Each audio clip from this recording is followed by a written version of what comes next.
വയനാട് പുൽപ്പള്ളി കടമാൻതോട് അണക്കെട്ട് പദ്ധതിയുടെ survey report Kaveri project ഉദ്യോഗസ്ഥർക്ക് കൈമാറി.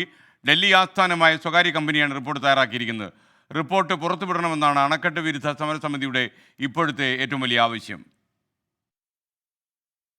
കടമാൻതോട് പദ്ധതി എത്ര ജനങ്ങളെ ബാധിക്കും? എത്ര പേരെ കുടിയൊഴിപ്പിക്കേണ്ടി വരും? എവിടെയെല്ലാം വെള്ളം എത്തിക്കാനാകും തുടങ്ങി സമഗ്ര വിവരങ്ങളുണ്ട് ലൈഡാർ സർവേ റിപ്പോർട്ടിൽ. കാവേരി പ്രൊജക്ട് ഉദ്യോഗസ്ഥർ റിപ്പോർട്ട് പരിശോധിച്ച ശേഷം സർവകക്ഷി യോഗത്തിൽ വിശദീകരിക്കും. 80 സ്ഥലങ്ങളിൽ ഗ്രൗണ്ട് കൺട്രോൾ പോയിന്റുകൾ സ്ഥാപിച്ചുള്ള ലൈഡാർ സർവേ പൂർത്തിയായത് നവംബർ 18-നാണ്. നേരത്തെ ഭൂതല സർവേ റിപ്പോർട്ട് ജലസേചന വകുപ്പ് തയ്യാറാക്കിയിരുന്നു. ലൈഡാർ സർവേയിൽ ശേഖരിച്ച വിവരങ്ങൾ ശരിയാണോ എന്ന് പരിശോധിക്കാൻ PG ആസ്ഥാനമായ കേരള എഞ്ചിനീയറിംഗ് റിസർച്ച് ഇൻസ്റ്റിറ്റ്യൂട്ടിലെ വിദഗ്ധ സംഘം കൃത്യതാ പരിശോധന നടത്തിയിരുന്നു. ഭൂതല survey report, LiDAR survey report, കൃത്യതാ പരിശോധനാ റിപ്പോർട്ട് എന്നിവ യോജിപ്പിച്ചാണ് പദ്ധതിയുടെ അന്തിമ രൂപരേഖ തയ്യാറാക്കുക.